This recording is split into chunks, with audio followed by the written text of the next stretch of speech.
Muito bem, irmãos, nós gostaríamos de começar essa conferência falando, ou dando uma introdução ao que nós chamamos aí de a soberania de Deus.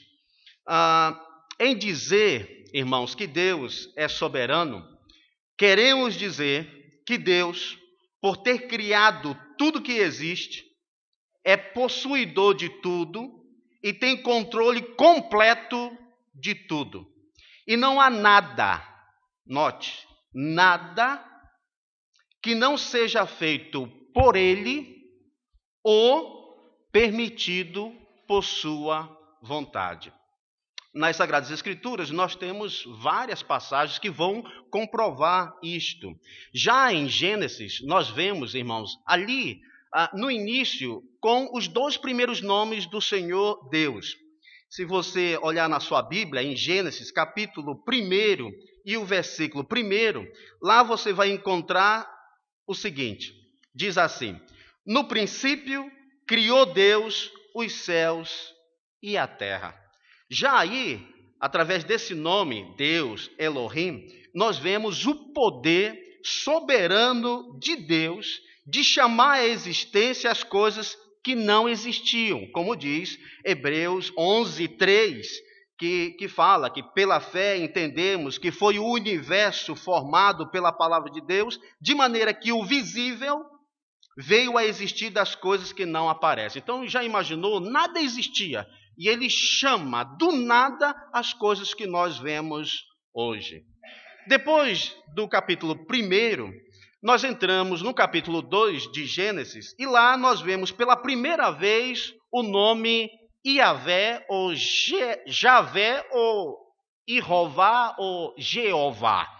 E através deste nome, quando ele se apresenta no capítulo 2, versículo 4, que diz assim: esta é a gênese dos céus e da terra, quando foram criados. E aí acrescenta: quando o Senhor Deus os criou. Note que até então ele só estava falando, Deus disse, haja luz, e Deus formou, e Deus isso, e Deus aquilo. Mas já no capítulo 2 acrescenta o nome Senhor. Vemos aqui que Deus não é apenas o Criador, mas o Senhor, ou seja, Ele tem autoridade soberana sobre tudo que Ele criou. As Escrituras, irmãos, vários versículos comprovam esta verdade. O texto que nosso irmão pastor Rogério leu é em 1 Crônicas 29, 10 a 12. O rei Davi disse ali, louvando ao Senhor, o seguinte: pelo que Davi louvou ao Senhor perante os olhos de toda a congregação e disse: bendito és tu, Senhor, Deus de nosso pai Israel, de eternidade a eternidade. Tua é, Senhor, olha como ele usa o nome Jeová, a magnificência e o poder e a honra e a vitória e a majestade, porque teu é tudo quanto há nos céus e na terra. Teu é, Senhor, o reino, e tu te exaltaste sobre todos como chefe. Ele é o chefe da sua criação. E riquezas e glórias vêm diante de ti, e tu dominas, note bem, tu dominas sobre tudo, e na tua mão há força e poder, e na tua mão está o engrandecer e dar força a tudo. Irmãos, ele não só criou tudo, é dono de tudo, mas também ele mantém tudo com a sua providência. Olhamos, por exemplo, em Números, o capítulo 16, o versículo 22, esta verdade, que diz assim: mas eles se prostraram sobre o seu rosto e disseram, olha o que eles disseram: ó Deus, autor e conservador de toda a vida. Ele não só criou a vida, mas ele mantém a vida. Em Salmos 104, versículos 27 a 29, nos diz assim: todos esperam de ti, todos esperam de Deus, que lhes deis de comer a seu tempo. Se lhes dás, eles o recolhem. Se abres a mão, eles se fartam de bens. Se ocultas o rosto, eles se perturbam. Se lhes cortas a respiração, morrem e voltam ao seu pó. Note mais em Atos, o capítulo 17, versículo 24 a 25, o apóstolo Paulo falando, ele disse: o Deus que fez o mundo, Criador, e tudo o que nele existe, sendo ele Senhor do céu e da terra, não habita em santuários feitos por mãos humanas, nem é servido por mãos humanas, como se de alguma coisa precisasse. E aí ele acrescenta: pois ele mesmo, Deus, é quem a todos dá vida, respiração e tudo mais. Então o irmão, a irmã está respirando, é Deus que dá. O irmão só está respirando, a irmã só está respirando, o amigo só está respirando, porque é o Senhor que dá. Em Jó, o capítulo 34, versículo 14 a 15, o Jó disse o seguinte, ele disse assim, em Jó, fala: se Deus pensasse, se ele fosse um Deus egoísta, muita gente acusa ele de ser um Deus egoísta, que ele só quer a glória para ele, mas é lógico, ele só quer a glória daquilo que é santo, daquilo que é puro, daquilo que é perfeito, então nada mais justo do que querer a glória dele. Mas, olhe, se Deus pensasse apenas em si mesmo, e para si recolhesse o seu espírito e o seu sopro, toda a carne juntamente expiraria, e o homem voltaria para o pó. Então o que é que nós somos? Somos nada. Independente se é crente, se não é crente, independente se segue o Senhor Deus ou se não segue, Ele continua dando a vida e mantendo esta vida. Ele é soberano. Ele tem o controle completo, irmãos, de tudo. E não há nada que não seja feito por Ele ou permitido por sua vontade. Por que dizemos assim? Porque na passagem em Mateus, capítulo 10, versículo 29, o Senhor Jesus Cristo disse assim: não se vendem 2 pardais por um aço, e nenhum deles cairá em terra sem o consentimento de vosso Pai. Ele está no controle de tudo, mantém tudo, e nada acontecerá sem seu consentimento. Imagine um pardal, não cai sem o consentimento dele. Irmãos, eu me lembro, como criança, indo com a estilingue, né? Assim, balar, nós chamamos lá os passarinhos, e às vezes tinha um lá parado e eu tentava e errava, sabe? Errava. Mas, irmãos, teve também vezes que eu acertei o passarinho voando. Voava, pá, caiu.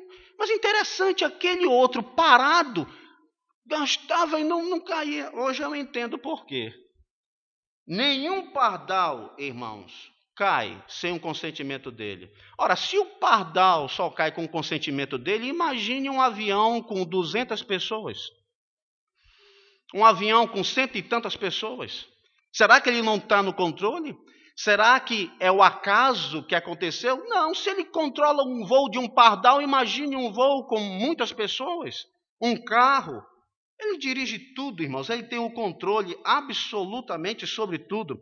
Se ele criou tudo, é dono de tudo, mantém tudo, então a conclusão é: nada mais justo dele fazer o que lhe apraz com a sua criação. Se ele criou, né? Se ele mantém, então nada mais justo do que ele fazer o que ele quiser desta criação e das suas criaturas.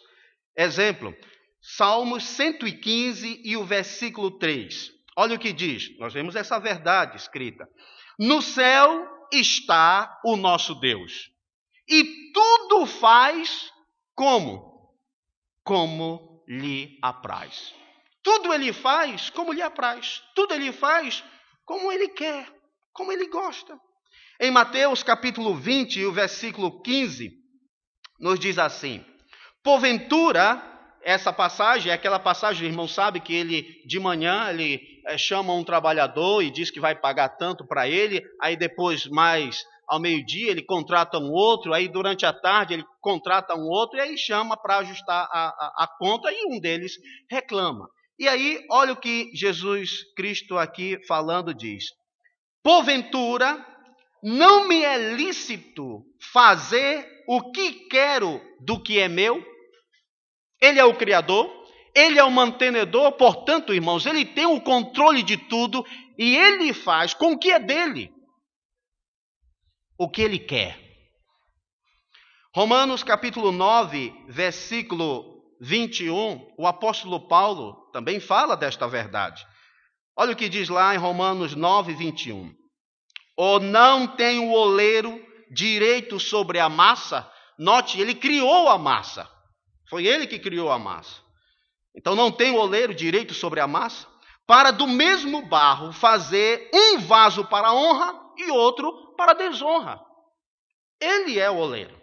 Ele é o Criador. E ele faz como lhe apraz. Essa verdade também vemos em Salmo 135, os versículos 6 a 7. Tudo quanto aprouve, não ao homem, não ao querer do homem, ou o que o homem acha ou deixa de achar. Ele diz, tudo quanto aprouve ao Senhor, ele o fez. Nos céus, na terra, no mar e em todos os abismos. Faz subir as nuvens dos confins da terra. Faz os relâmpagos para a chuva. Faz sair o vento dos seus reservatórios. Ele tem controle sobre a natureza. Jeremias capítulo 31 e o versículo 35 nos diz assim. Assim diz o Senhor, que dá o sol para a luz do dia, e as leis fixas a lua e as estrelas para a luz da noite, que agita o mar e faz bramir as suas ondas. Senhor dos exércitos é o seu nome. Então ele, ao fazer a criação, ele mesmo decidiu, vou fazer o sol. E depois vou fazer a lua, um maior do que o outro. E depois as estrelas. Nós olhamos na galáxia, irmãos, nós vemos muitas estrelas, vemos muitas coisas brilhando, umas maiores, outras menores. Foi ele que fez as maiores. E foi ele que fez as menores, como lhe apraz. Gênesis 1 e o versículo 11, nós vemos esse seu poder, esse seu querer também na natureza. O que diz lá é assim, e disse, produza a terra relva, ervas que deem semente e árvores frutíferas. Interessante, tem árvores que não têm fruto nenhum, mas tem outras árvores que têm frutos, não é? Interessante isso, por que ele fez uma com fruto e a outra sem fruto? Porque ele faz conforme lhe apraz, nem toda árvore tem fruto. É conforme lhe apraz. Salmo 103, versículo 19. Nos céus estabeleceu o Senhor o seu trono, e o seu reino domina sobre tudo. Em dizer que Deus é soberano, irmão, nós queremos dizer que Deus tem um controle de tudo. Nada acontece sem for a sua vontade ou a sua permissão. Vimos da natureza, o céu, o campo, né, que ele faz, as relvas, as árvores, mas também dos animais. É interessante nós lermos nas Escrituras, falando sobre a diferença de animal para animal. Por exemplo, lá em Jó, o capítulo 39, versículo 13 a 17, vai falar do avestruz. E diz assim, é Deus falando com Jó. Ele diz, o avestruz bate alegre as asas. Acaso, porém, tem asas e penas de bondade? Ele deixa os seus ovos na terra. Olha como Deus vai falando a respeito do avestruz. Ele deixa os seus ovos na terra e os aquenta no pó. E se esquece de que algum pé os pode esmagar, ou de que pode pisar os animais do campo. Trata com dureza os seus filhos, como se não fossem seus. Embora seja em vão o seu trabalho, interessante, ele está tranquilo. O avestruz está tranquilo. Deixa lá os ovos, não se preocupa e fica tranquilo. Por que isto? Versículo 17. Porque Deus lhe negou sabedoria e não lhe deu entendimento. A quem? Ao avestruz. Deus lhe negou entendimento. Ele faz, irmãos, o que ele quiser na criação, com as suas criaturas, com os animais. Dá sabedoria a um animal, entendimento a um animal, mas também o outro, ele não dá entendimento, ele não dá sabedoria. Olha o leão, por exemplo. Provérbios, capítulo 30, e o versículo 29 a 30. Ele diz assim: há 3 que têm passo elegante. Sim, 4 que andam arosamente. E aí ele destaca o leão, o mais forte entre os animais, que por ninguém torna atrás. Mas por que ele não fez igual ao avestruz? Mas o que é isso, Senhor? Como é que pode? O leão, tu dá toda essa... Já viu as leoas caçando? Parece que elas se combinam para apanhar a sua presa. Fazem emboscadas. Interessante. Um animal mesmo astuto. Quem é que fez? Foi Deus. Mas por que ele não deu a mesma capacidade para o avestruz? Ah, Deus é injusto, ele faz exceção de animais. Com um, ele dá entendimento, para o outro, não. Esse é um Deus injusto. Irmãos, não é injustiça. Ele é o Deus que criou, ele é o Deus que mantém, ele é o Deus que faz o que ele quer com as suas criaturas e com a sua criação. A um lhe apraz não dá entendimento. Ao outro lhe apraz dar entendimento. Veja, também, irmãos, isso não acontece só com os animais, mas anjos. As criaturas racionais. E aí eu vou falar tanto dos anjos como dos homens. Ou seja, tanto essas criaturas imateriais, os anjos, como as criaturas materiais. Lá em Judas, Gênesis, Isaías e outras passagens das Escrituras, nós vemos menção dos anjos. Uns são chamados de arcanjos. Por exemplo, arcanjo Miguel. Né? E nós também lemos a respeito de querubins. Lá em Gênesis 3:24, diz: e expulsou o homem, colocou querubins ao oriente do jardim do Éden. Então a gente sabe que tem arcanjo, a gente sabe que tem querubins. Mas também em Isaías 6:6 nos fala que tem serafins. Então um dos serafins voou para mim. Então note como Deus ele criou os seres imateriais, os anjos, né, com uma certa hierarquia. Está ali o arcanjo, está ali os querubins, está ali os serafins, está ali os anjos. Interessante, ele fez isso. Dentre estes anjos, seres imateriais, nós também temos dentre eles aqueles anjos que são chamados os anjos eleitos e aqueles anjos que nós sabemos que são os anjos caídos. Lá em 1 Timóteo, capítulo 5 e o versículo 21, o apóstolo Paulo, ele disse: conjuro-te, para Timóteo, perante Deus e Cristo Jesus e os anjos eleitos. Anjos eleitos? Então isso quer dizer que nesses seres imateriais, Deus, como lhe apraz, ele escolheu um grupo de anjos e disse: estes aqui não vão cair, não vão na sedução, não vão seguir a Satanás. Ele escolheu dentre os seus seres. Ele criou todos eles perfeitos, tanto fora como internamente. Mas ele disse: esse grupo de anjos eu vou eleger e eles não vão cair. E o grupo que ele não elegeu, caíram. Então nós já vemos nos anjos essa separação aí. Um que ele escolhe e o outro que ele não faz desta maneira. No que diz respeito a esses anjos caídos, ele ainda toma uma outra decisão. Veja, os anjos caíram, pecaram.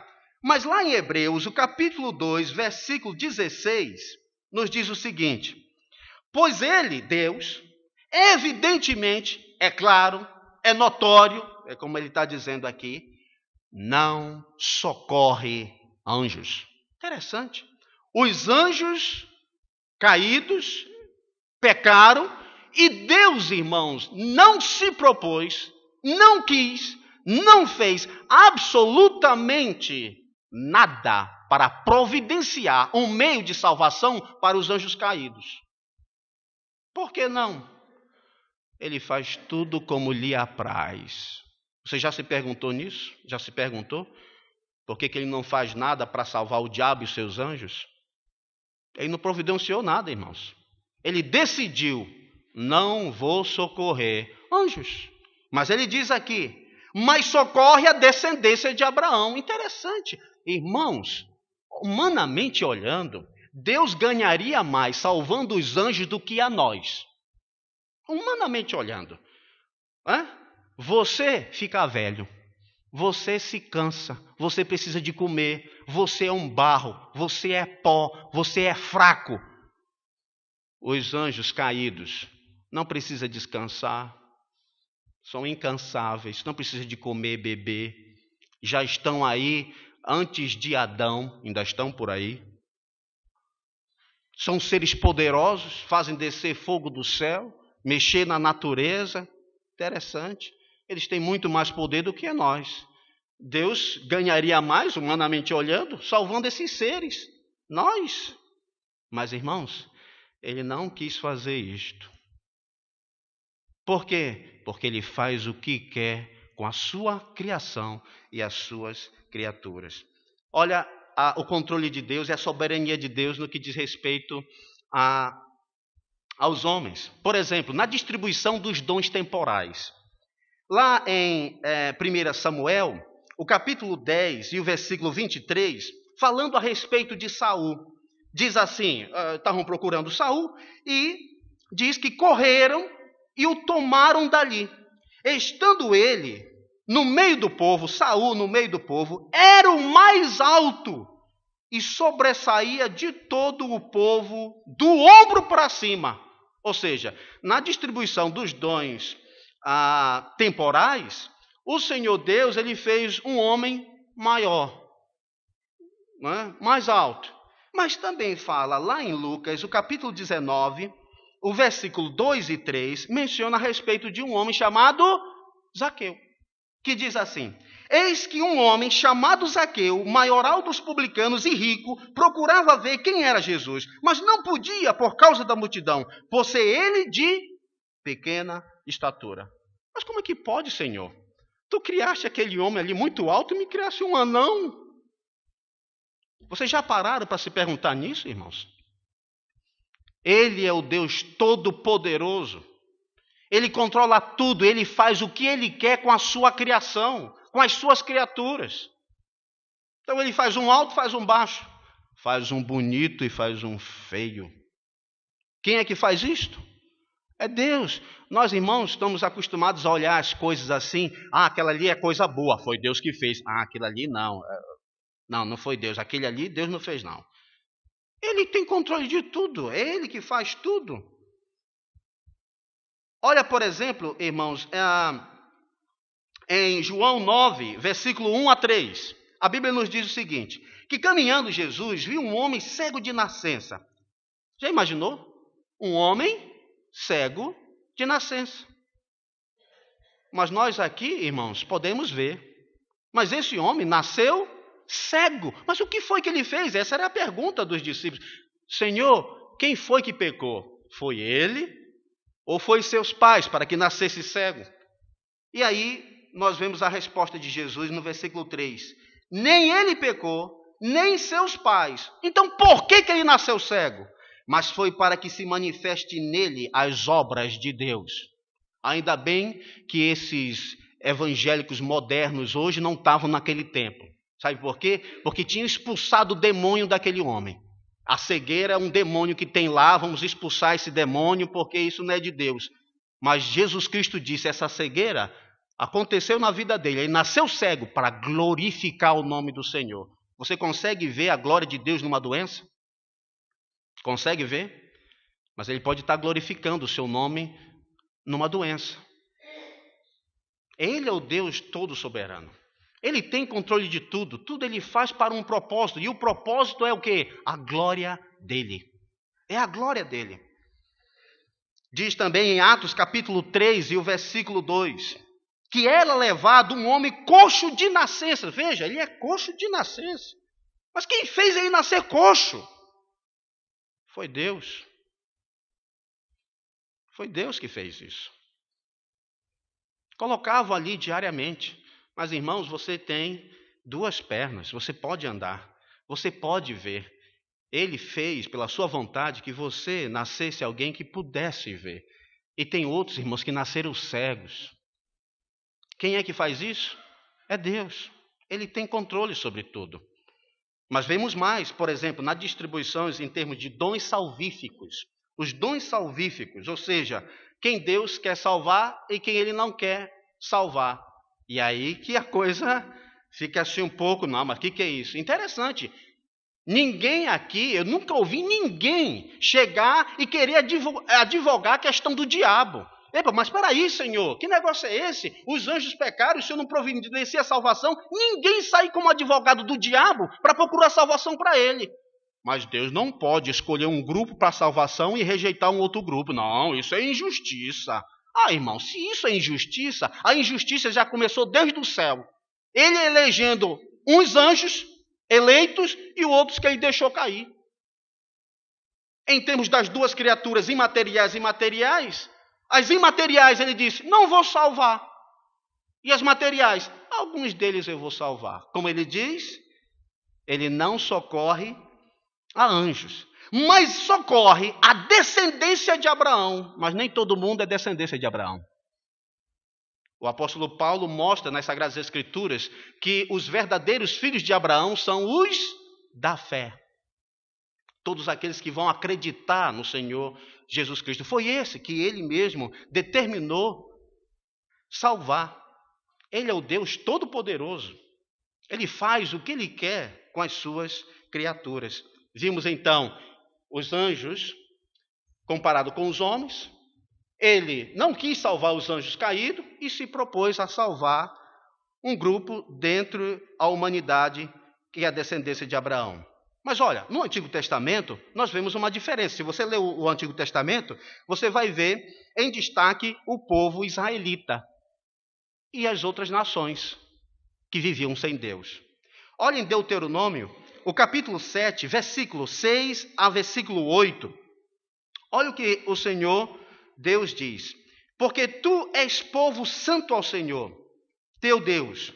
O Senhor teu Deus, olha lá, te escolheu para que lhes fosses o seu povo próprio. Epa, mas o que é isso? Deus escolheu só os israelitas para ser o seu povo próprio? E o que diz a respeito dos egípcios, dos assírios, dos babilônios? Quer dizer, só os israelitas, mas o que foi? O que foi que esse povo fez tanto para que Deus escolhesse? E nós olhamos aqui. Ele te escolheu para que lhes fosses o seu povo próprio de todos os povos que há sobre a terra. Não vos teve o Senhor afeição, nem vos escolheu porque fosses mais numerosos do que qualquer povo, pois eres o menor de todos os povos, mas porque o Senhor vos amava. Ele disse, não, esse aqui eu vou amar.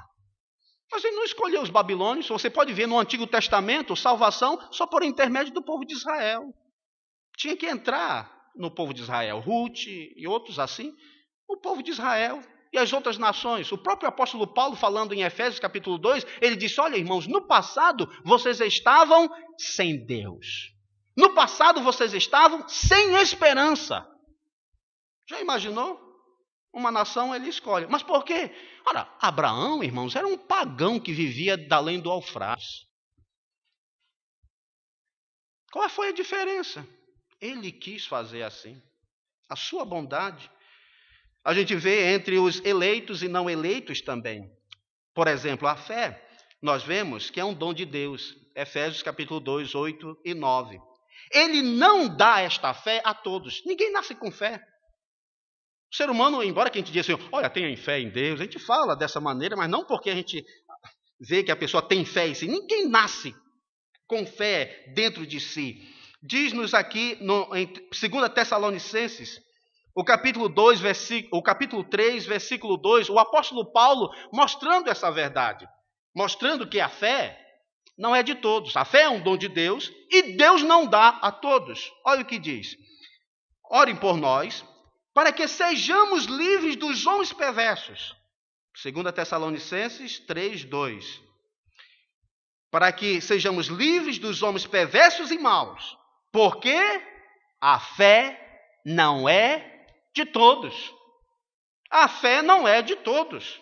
Nem todo mundo vai ter fé. Tem gente que vai nascer, crescer, viver nessa terra 90, 100 anos, vai morrer sem fé. Porque Deus não dá fé a todos. Ora, se Deus não dá fé a todos, a pergunta é, para quem ele dá fé? Fé é um dom de Deus. E nós olhamos em Tito, o capítulo 1 e o versículo 1, quando Paulo, escrevendo, diz assim: Paulo, servo de Deus e apóstolo de Jesus Cristo, para promover a fé. E aí ele diz que é dos eleitos de Deus. Interessante. Você já leu essas passagens? A fé que é dos eleitos de Deus. Podemos ter um exemplo disso? Temos um exemplo. Atos capítulo 13, versículo 48. Lembra quando eles estão pregando, o povo não está aceitando, mas os gentios aceitam. Não é? Nem todos, mas alguns aceitam. E diz assim, Atos 13, versículo 48. Os gentios, ouvindo isto, regozijavam-se e glorificavam a palavra do Senhor. Note, e crerão todos os que haviam sido destinados para a vida eterna. Então isso quer dizer que Deus destina uns para a vida eterna e outros não. Por quê? Porque ele é um Deus injusto? Porque não, ele não faz injustiça com ninguém. Ele é o Criador, ele é o mantenedor da vida, ele é o oleiro, ele faz o que ele quer com a massa. Uma para honra e outra para desonra. Agora, irmãos, depois de ter visto isso, nós ficamos assim a pensar. Essa questão, então, de soberania de Deus e responsabilidade humana, como é que fica isso? A soberania de Deus, irmãos, entretanto, apesar de Deus ser todo soberano, ter um controle de tudo, mas isto, irmãos, não anula a responsabilidade do homem. A soberania de Deus não anula a responsabilidade do homem. Nós temos como provar isso nas Sagradas Escrituras? Temos. Veja Gênesis capítulo 42, versículo 21, que diz assim: Então disseram uns aos outros, esses são os irmãos de José, na verdade somos culpados. Note, os irmãos de José estão dizendo, na verdade somos culpados. Eles não estão ali dizendo, foi Deus que interviu na minha mente, ou foi o diabo. Não. Eles estão dizendo, na verdade somos culpados. Eles estão conscientes de que eles praticaram uma coisa errada. Nós somos culpados no tocante ao nosso irmão, pois lhe vimos a angústia da alma quando nos rogava, e não lhe acudimos, por isso nos vem esta ansiedade. Gênesis capítulo 50, versículo 20.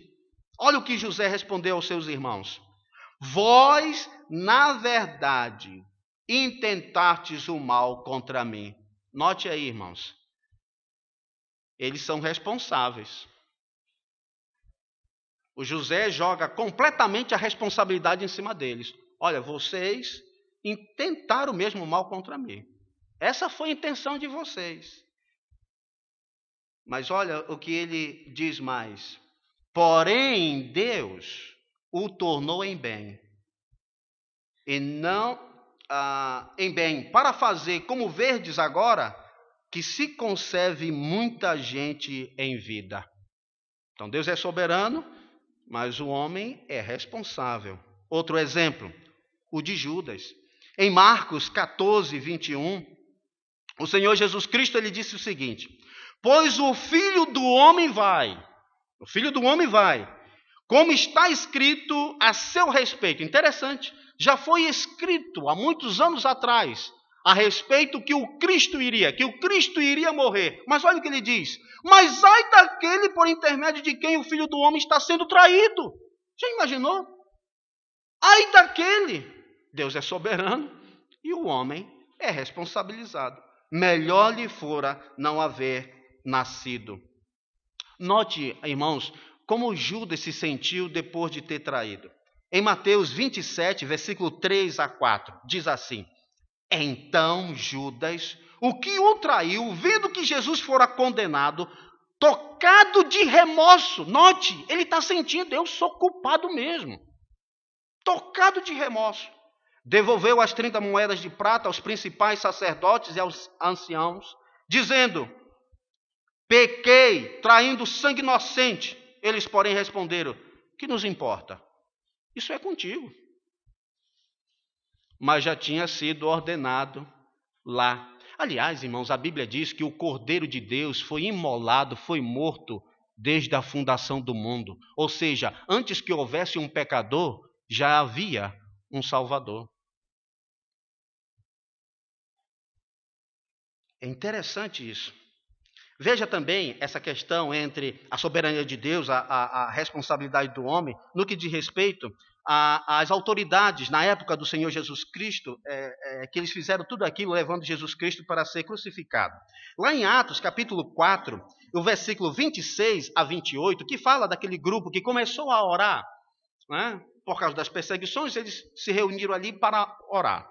E aí, nos diz aqui, em Atos 4, 26 a 28, que eles levantaram-se os reis da terra, eles disseram, e as autoridades ajuntaram-se a uma contra o Senhor e contra o seu ungido. Então ele está falando da responsabilidade daquele povo, daquelas autoridades.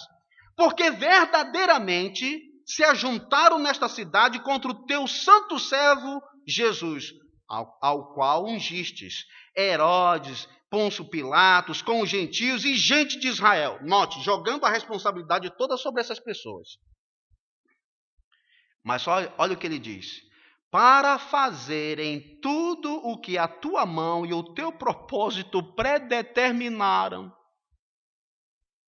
A maldade das autoridades, o ciúme, a inveja do sumo sacerdote, fazendo de tudo para até, falarem contra Jesus Cristo, dando falso testemunho, vamos silenciar esse homem. Eles estavam, era a vontade deles mesmo, mas era um plano de Deus. Não deu choque nenhum. Deus é soberano e o homem é responsável. Mas de outra, irmãos, não é só que a soberania de Deus não anula a responsabilidade humana, mas uma outra coisa, a responsabilidade humana não frustra a soberania de Deus. Há muitas pessoas, crentes até falando, eles dão a entender que o homem que é soberano e não Deus. É o homem que tem a palavra final. Se o homem não quiser, Deus não pode fazer nada. Mas que Deus soberano é este? Mas eles que não compreendem a soberania de Deus. A responsabilidade do homem, irmãos, ela não frustra a soberania de Deus. Temos prova disso? Temos vários versículos, não vai dar para ver todos. Mas olha, por exemplo, Jó 42, versículo 2. A verdade explícita diz: bem sei que tudo podes. Deus pode tudo? Pode. E nenhum dos teus planos pode ser frustrado. Nenhum dos teus planos. Provérbios 16, 9. O coração do homem traça o seu caminho. Ele traça o caminho dele, como ele vai fazer, como ele não vai fazer. Mas olha o que diz: mas o Senhor lhe dirige os passos. Pode fazer teus planos aí, mas vai acontecer do jeito que eu quero, como eu tenho ordenado. Provérbios 19, versículo 21. 19 e 21. Muitos propósitos há no coração do homem, cheio de propósitos. Mas o desígnio do Senhor permanecerá. Esses propósitos dos homens não vão frustrar o propósito de Deus. Não vai nem arranhar o seu plano eterno. Outra passagem, Daniel capítulo 4, versículo 35. Nabucodonosor falando: todos os moradores da terra são por ele reputados em nada. e segundo a sua vontade, ele opera com o exército do céu e os moradores da terra. Não há quem lhe possa deter a mão, nem lhe dizer o que fazes. Agora, olha essa aqui, irmãos. Isaías 43, versículo 13. Olha que o profeta diz: ainda antes que houvesse dia, eu era. O Senhor Deus mesmo declarando. E nenhum há que possa livrar alguém das minhas mãos. Note bem, nenhum há. Agindo eu, quem o impedirá? Mas nas gerações passadas e até hoje, irmãos, tem um grupo de crentes que diz que tem. Há grupos de crentes que diz que tem. Deus está dizendo, agindo eu, quem impedirá? E tem um grupo grande de crentes que levanta e diz assim, tem alguém, Senhor. Aí Deus pergunta, quem? Aí ele responde, o livre-arbítrio. O livre-arbítrio. Deus quer salvar alguém. Eu não quero. Desculpa lá. Mas eu não quero. Agindo Deus, quem impedirá? O livre-arbítrio. Ele vai impedir. Eu não quero me converter, eu não quero nada. Quer dizer, ele é o Deus Todo-Poderoso? Mas pastor, o senhor está dizendo que ele vai forçar alguém? Não, meu querido, ele não força ninguém não. O apóstolo Paulo diz que ele nos atrai com laços de amor. Na nossa natureza nós não queremos Deus, não queremos saber de Deus. A nossa natureza é avessa a Deus. Nós não queremos saber nada de Deus. O que Deus faz, ele transforma o nosso coração. É por isso que é chamado de regeneração, é um novo nascimento. Ele faz você desejar aquilo que você, humanamente falando, não queria nunca. A Bíblia nos diz que o homem natural é inimigo de Deus. As coisas espirituais para ele é loucura. Ele não pode aceitar. Então por que você, sendo um crente, aceitou?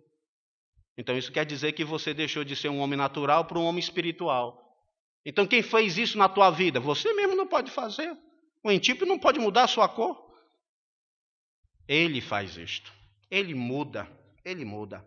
Irmãos, são duas verdades. Deus é soberano e o homem é responsável. Mas alguém aqui pode dizer assim, pastor, olha, desculpa lá, mas não dá para aceitar isso não. Ou é Deus é soberano, ou o homem é responsável. Não pode ser as duas coisas, pastor. Porque como é que pode? Ele é soberano, tem o controle de tudo. E aí o homem? Como é que é isso? Mas do outro lado, se o homem é responsável, como Deus pode ser soberano? Isso não está muito certo não. Isso aí está parecendo dois trilhos do comboio, né? Que nunca vão se encontrar na eternidade e tal. Mas, irmãos, tem algumas verdades nas Sagradas Escrituras que nós aceitamos sem problema nenhum. Mas você não consegue provar. E você não consegue explicar. Sabe qual é a primeira delas? A Trindade. Explique para mim a Trindade. Diz as Sagradas Escrituras que Deus é um só. Mas a gente vê a pessoa do Pai, a pessoa do Filho, a pessoa do Espírito Santo. Ora o Espírito Santo fala uma coisa e depois lá na frente diz, porque o Senhor diz, mas quem falou foi o Espírito Santo, mas diz que foi Jeová que falou. Aí depois diz, o Senhor, falando do Pai, né? Olha, o meu Pai fez isso. Aí depois diz que é Jesus. Jesus diz, olha, o meu Pai enviará o Espírito. Aí depois ele diz, eu vou enviar o Espírito. Então quem é que envia? É o Pai ou é o Filho? Explique para mim a Trindade. Nós aceitamos, ele é um único Deus, mas que se apresenta na pessoa do Pai, do Filho e do Espírito Santo. Outra coisa que devemos aqui explicar, essa natureza do Senhor Jesus Cristo. Ele está lá no céu, irmãos, ele é 100% homem, glorificado. Como é que pode uma coisa assim? Explique essas duas naturezas, a espiritual, a material. Como é que pode isso? Mas nós aceitamos. Ninguém aqui vai dizer que tem 3 deuses. Alguém vai dizer que tem 3 deuses? E como é que ele é um Deus só, irmãos? Nós aceitamos perfeitamente, não debatemos sobre isso. Ele é o Deus Todo-Poderoso, ele é um Deus triuno, se apresenta na pessoa do Pai, do Filho e do Espírito Santo. Então, soberania de Deus, responsabilidade humana, não entra em choque, irmãos. Pode dar choque na sua cabeça, mas na Bíblia está bem explicado. E não precisa conciliar uma com a outra, porque, como disse Spurgeon, os amigos não precisam de ser reconciliados. Agora, irmãos, já que ele faz, veja bem, já que ele faz o que ele apraz, então, a possibilidade dele, neste agir com sua criação ou criatura, fazer alguma coisa injusta ou má. Se ele faz o que ele quer, pode fazer alguma coisa injusta. Irmãos, nós temos versículos das Sagradas Escrituras, vou citá-los, para provar que ele faz o que lhe apraz. Mas, irmãos, ele não faz nada que vá contra os seus atributos. Ele não faz nada que vá contra a sua natureza santa e justa. Olha o que diz Daniel 9:7. A ti, ó Senhor, pertence a justiça, mas a nós o corá de vergonha. Daniel 9:14. Por isso o Senhor cuidou em trazer sobre nós o mal e o fez vir sobre nós, pois justo é o Senhor, nosso Deus, e todas as suas obras que faz, pois nós não obedecemos à sua voz. Sofonias 3:5. O Senhor é justo no meio dela. Ele não comete iniquidade. Então fica descansado. Não fica assim pensando, Deus é soberano, ele tem controle de tudo. Se calhar, ele está fazendo o que lhe apraz e tem algumas coisas ali injustas que ele faz. Irmãos, não. O Senhor é justo. O Senhor não comete iniquidade. Manhã após manhã, traz ele o seu juízo à luz. Não falha, mas o iníquo não conhece a vergonha. João 17:25. João 17:25. Na oração sacerdotal do Senhor Jesus Cristo. Olha o testemunho do Filho a respeito do Pai. Ele diz, Pai justo. Pai justo. Em Romanos capítulo 2, versículo 5, nos diz assim. Mas segundo a tua dureza e coração impenitente, acumulas contra ti mesmo ira para o dia da ira. E note, e da revelação do justo juízo de Deus. Fique descansado. Deus é o Criador, Ele é o mantenedor, tem controle de tudo, faz o que lhe apraz. Não se preocupa. Não se preocupe, achando que Ele vai fazer alguma coisa injusta. Ele é Deus, Pai justo. Irmãos, queria concluir com duas passagens, já foi várias passagens das Sagradas Escrituras, mas com duas passagens das Sagradas Escrituras, uma que se encontra em Apocalipse, capítulo 4, os versículos 10 e 11, que é a respeito daqueles 24 anciãos. O que eles falam? E esse deve ser, irmãos, o nosso sentimento, o que nós vamos dizer para Deus. Nós temos que ter essa atitude desses homens aqui que tiveram. Olha o que diz aqui. Os 24 anciãos prostrar-se-ão diante daquele que se encontra sentado no trono. Adorarão o que vive pelos séculos dos séculos e depositarão as suas coroas diante do trono. Porque em nós, irmãos, não tem vantagem nenhuma. Em nós não tem dom, o que quer que seja. O que temos dentro de nós é dado por Deus. Como diz o apóstolo Paulo, o que é que você tem que não tenha recebido? O dom que eu tenho, o dom que você tem, é tudo de Deus. É Ele. Então esses homens aqui, os anciãos, eles tiram as suas coroas e dão para Ele. Ele é o digno. Proclamando, Tu és digno, Senhor. E Deus nosso de receber a glória, a honra e o poder. Porque todas as coisas tu criaste, sim, por causa da tua vontade vieram a existir e foram criadas. E mais adiante, os anjos, em Apocalipse 7, versículo 11 a 12, eles dizem assim, todos os anjos estavam de pé, rodeando o trono, os anciãos e os 4 seres viventes, e ante o trono se prostraram sobre o seu rosto e adoraram a Deus, dizendo, Amém. O louvor, e a glória, e a sabedoria, e as ações de graças, e a honra e o poder, e a força, sejam ao nosso Deus, pelos séculos dos séculos. Amém. Ele está, irmãos, no controle. Nós não devemos temer absolutamente nada, porque tudo coopera para o bem daqueles que amam a Deus, daqueles que são chamados segundo o seu propósito. Vamos orar. Glorioso Deus e eterno Pai, nós te agradecemos, Senhor, pela tua palavra. Te agradecemos, Senhor, por tudo que nós temos aprendido nesta manhã. Coloca mesmo, Senhor, nos nossos corações. Faz com que possamos guardar essas verdades, saber que o Senhor está no controle de tudo. O Senhor é o Deus Todo-Poderoso. Nada acontece, um passarinho não cai, Senhor, se não for o teu consentimento. O Senhor está no controle. Ó Pai, dá mesmo aos nossos corações a tranquilidade e mesmo, Senhor, a confiança que o Senhor está no controle e que nada, Senhor, vai acontecer com as nossas vidas sem ser a tua vontade ou a tua permissão para cada um de nós.